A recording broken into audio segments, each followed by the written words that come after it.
What's going on, guys? It's Double A Games here again, back with part 3 of Amnesia the Dark Descent. Now, before we begin, I would like to personally thank... I've got the list here of all the people that I can see that have subscribed to me. So I want to thank all of you personally. Let's see, TJB Platinum, that's my my buddy Tim. Thank you for joining us. The Gaming Lulu. I don't know who you are personally, but I appreciate your subscription. Karina Chu, I work with her. Thank you, Karina. My buddy Gabe Johansson, we've played games before. We have a whole playlist of games. Extreme Gamer, I don't know who you are personally, but thank you for your support so far.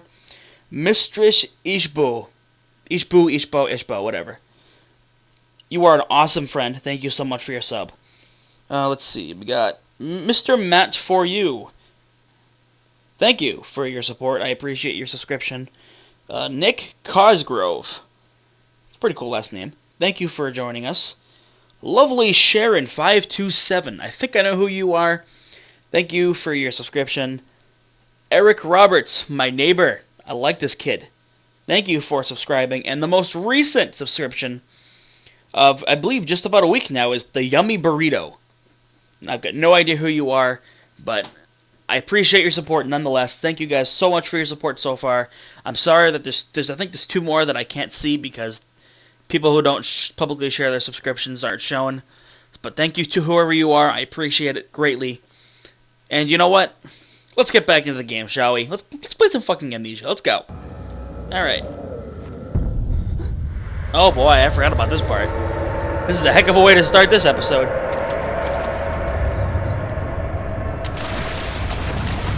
Yep, we're getting chased. Whew. Yeah, this is when the water monster comes into play. He's a dick.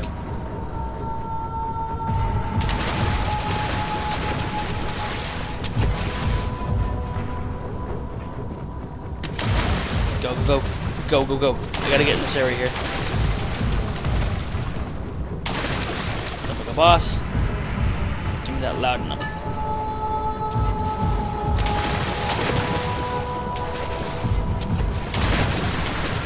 Go. Go. Yeah, get in the room. Come on. Okay. Jesus Christ, I forgot how stressful this part is. He's like right there too. Look at him over there. You stay over there. I gotta pull this lever.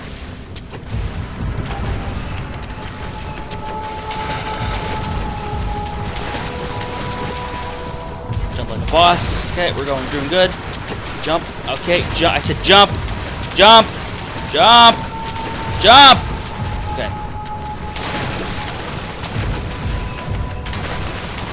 Good from this one over here.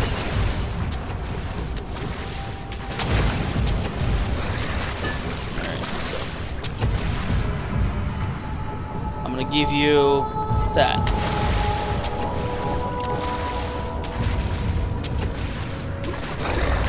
Alright, go.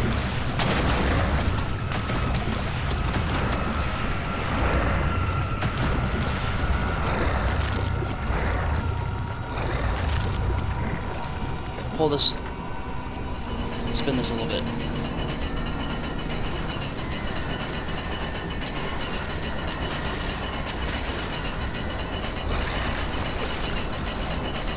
Alright, cool. I'm gonna give him something to eat before I go.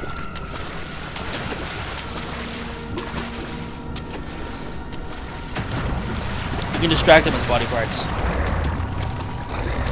Door.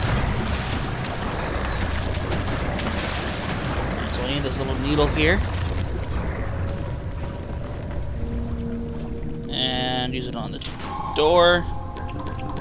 Some oil. And go. It's the archive tunnels.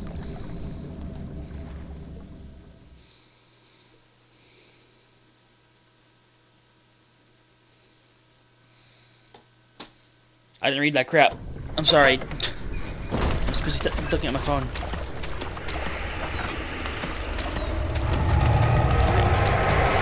This is another one of those parts. The music is cool though.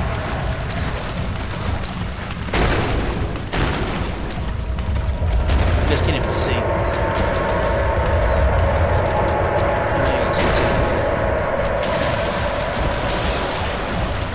to save some oil, but I can't save oil if you guys can't see.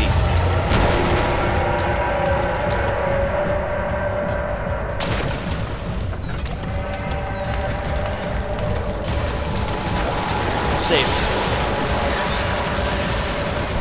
So there are enemies that are chasing me and the shadows chasing me there, but because I'm so quick with the doors, it's just irrelevant. He felt himself being hoisted out of the ocean. The lacquered hull of SSR goes to the moment that settling. Suddenly he turned his head with convolution, taking logical thought. It's another dream. Got it. Yeah. Okay. The music is so soothing.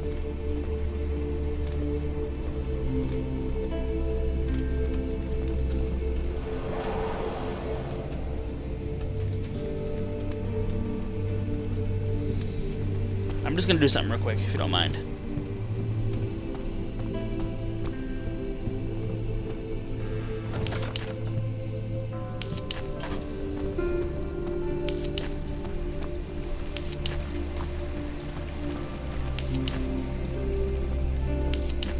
I'll understand why I'm doing it in a minute.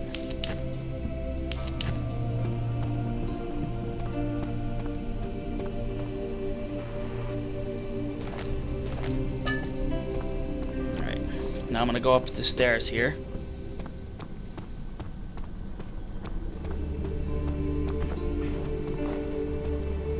I'm just going to... Just take a look at this. Look at how nice this looks. This was my wallpaper for the longest time. It's just so pretty the way that the candles light the room up. I mean, just minus the fountain with the baby head spitting out water onto a pair of girls' legs crossed. It's really, really cool.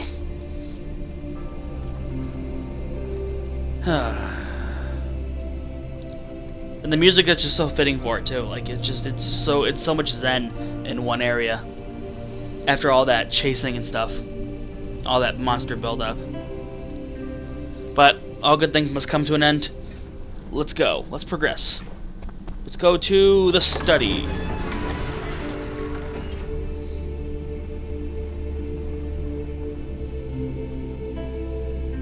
He climbed out of bed and looked out the window. It was completely dark. He waited, glanced at the old clock, and waited some more. 4 o'clock, he thought. I'd missed the last couple words. I'm sorry.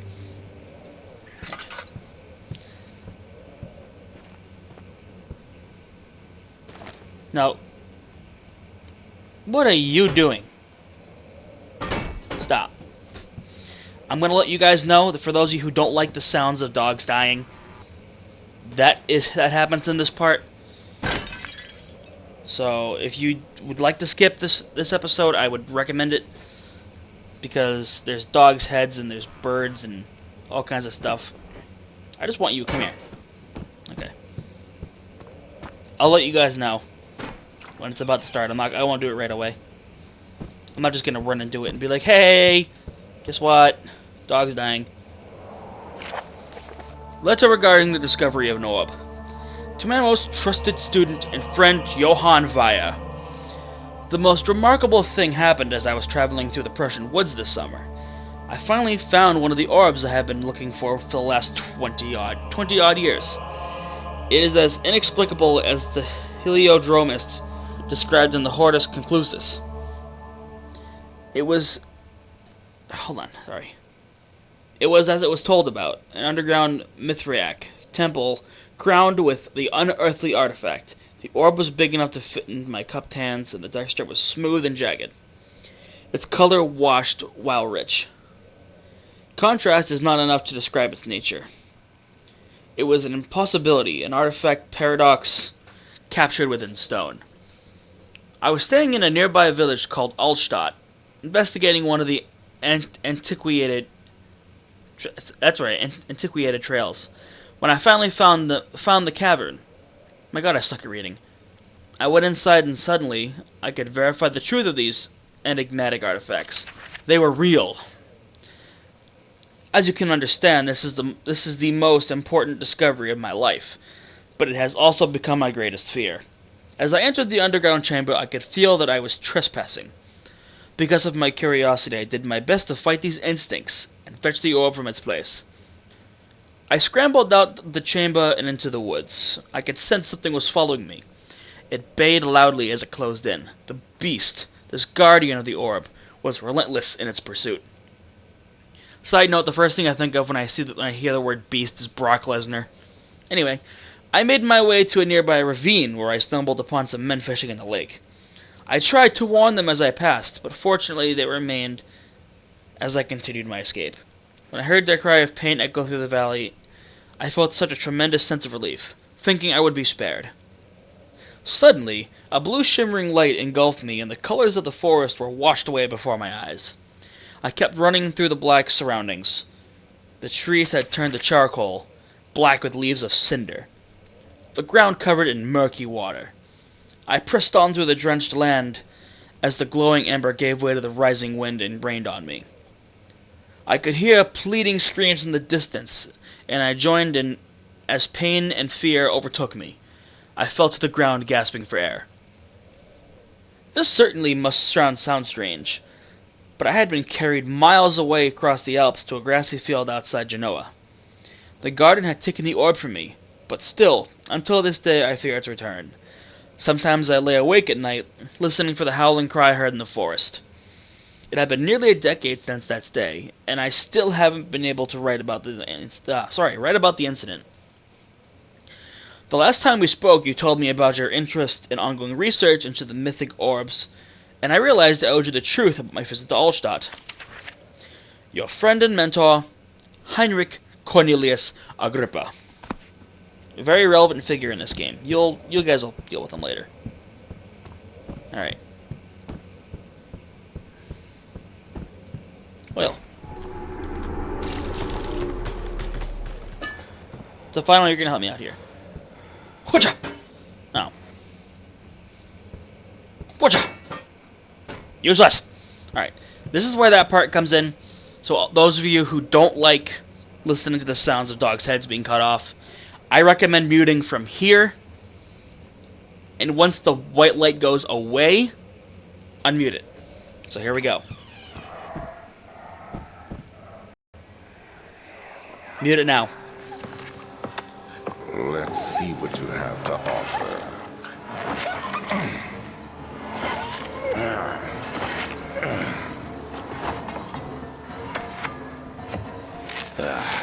What a mess. I should have sharpened the saw, but I can sense it. It's definitely there.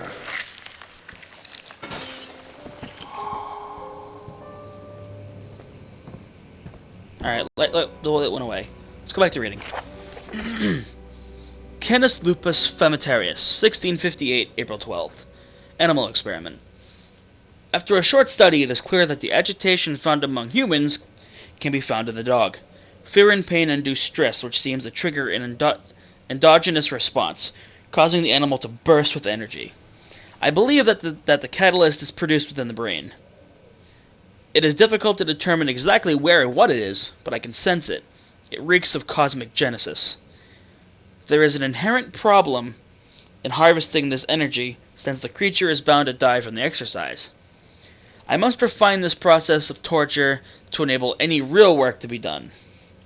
More experiments must be performed, but it seems that only human beings are able to produce the amount necessary. It might be in their ability to appreciate the severity of the process that ultimately augments their experience of terror. So, if you guys haven't caught on yet, basically, what Alexander is doing is he's trying to create artificial life.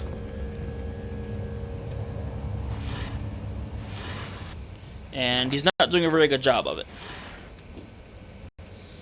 Get another note here. Anatomy Frontiers, 1658, January 9th. Further disappointment. The antiquarian's latest findings yielded nothing. I'm still unable to grasp their inner workings of life and its relation to the power I sense within it. I shall pursue more books on the subject, but I suspect it will be in vain. Since no research has been made in my particular interest, I must attempt to fill that void myself. Clearly humans emanate more of the energy I seek, but I hope animals will suffice as they prove less of a hassle to acquire. And he's got all these charts of dogs and stuff, and this dog here, and dog head, and bird, and a bloody hammer. And there's a rabbit over there. I gotta conserve my oil a bit. So yeah, I need to go out here. Jump like a boss, jump like a boss, jump like a boss, jump like a boss, jump like a boss. And here we go. More reading. When will it be my turn? Have I not shown restraint? My patience spans centuries. From where I came, mankind has not even wasted a breath. Yet I bow to you. I have done so much for you, and I have gained nothing in return. Agrippa, I trusted you. It was I who, in all fairness, should have entered that gate. Yeah, more story. So I gotta really start conserving oil, guys. I'm sorry. Light as many candles as I can. Elevator machine instructions. If the elevator breaks down again, make sure to use the steam engine to build up the pressure before channeling it into the machinery. Adjust the levers to get the right amount of pressure inside the chamber. The meter should read up 8 and down 8.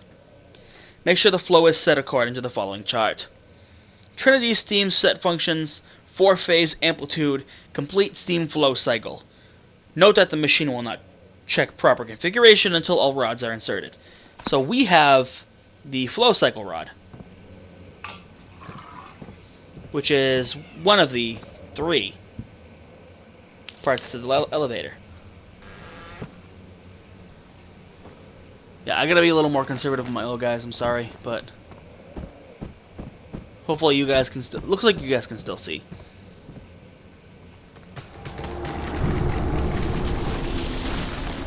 Okay, jump like a boss, jump like a boss, jump like a boss, jump like a boss, jump like a boss. Okay, we're almost out of here. Alright, back to the nice lit back hall. I'm gonna do one more room, and then I'm gonna probably call it an episode.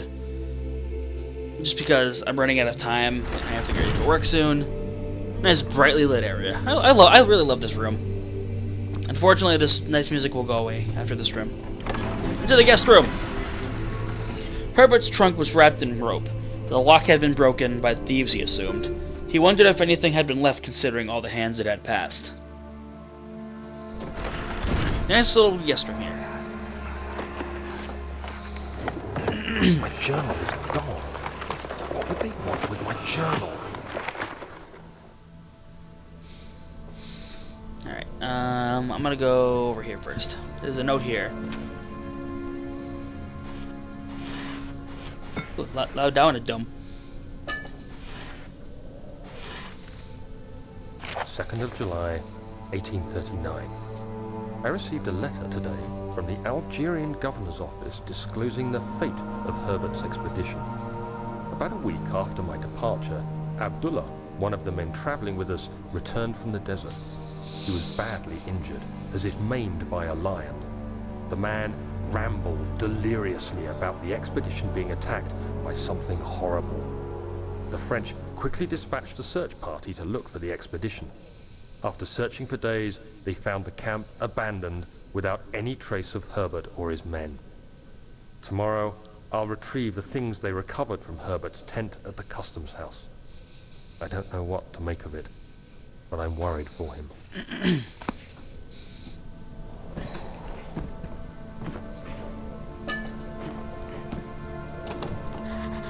Broken lock. Alright, we can fix that.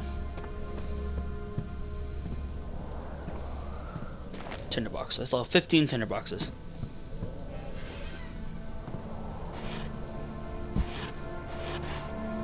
Alright. Tinderbox there. Crowbar. 3rd of July, 1839. Today I picked up Herbert's things at the customs house. I dug through the trove of documents he had carried and found a log detailing the expedition. The nature of this text ranged from quick notes to colourful accounts of transpired events. I skimmed the pages, trying to figure out what might have happened. May 17th, the day I was trapped inside the orb chamber, Herbert dryly states, "Recovered Daniel after 1 hour of entrapment." This confused me greatly. I was suffocating within minutes. How could I have lasted an hour? I continued reading the peculiar text. Herbert states his facts without judgment or passion, but suddenly I could read frustration into his text. He pushed his men to investigate the underground tomb, an effort which seems to have strained the minds of his men. Madness spread through the ranks, and Herbert had to take some extreme measures to continue. He finally visits the chamber himself, where he retrieves the orb to the surface. His account confuses me greatly. If he has the orb, what are those pieces in my drawing room? It's another orb, Daniel. There's 2 of them. Alright, let's break this open.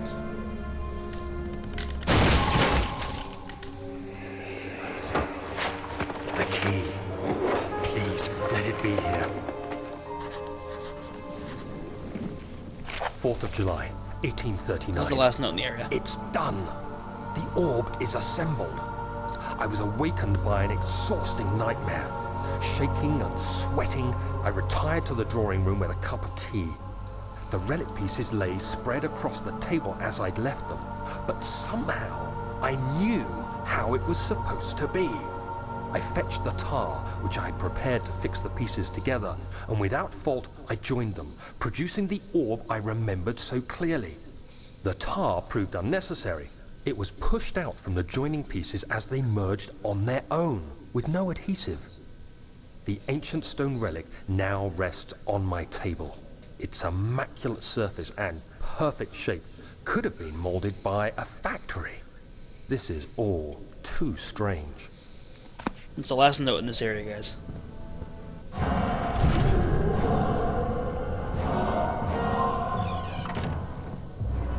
There's a monster in here.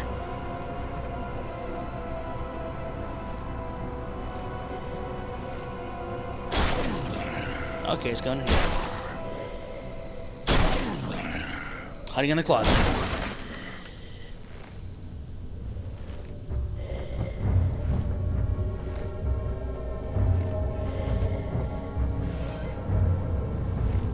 There he is.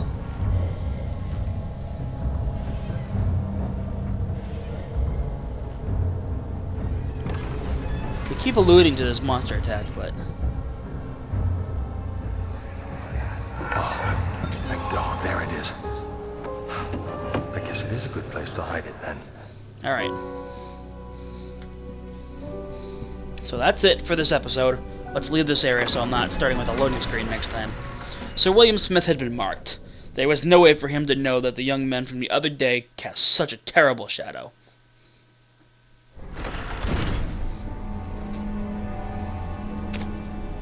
Alright, well that'll do it for this episode of Amnesia: The Dark Descent. Hope you guys enjoyed it. Sorry about all the reading and whatnot, but that's really what this game is all about. It's story-based, so if you guys don't like reading, I encourage you to skip through it.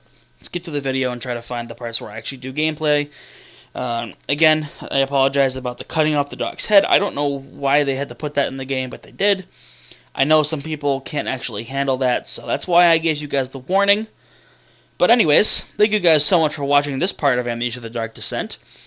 If you enjoyed what you saw, go ahead and hit the like button. I'd greatly appreciate it. And also, if you want to become part of an awesome group of people who are super attractive, super intelligent, and generally awesome at everything that they do, go ahead and hit the like button, wow, I am dumb, the subscribe button, or click the link in the description to go to my channel and subscribe to the A-Listers today. Thank you guys so much for watching this episode, and I'll see you in part 4 of Amnesia: The Dark Descent. See you guys later.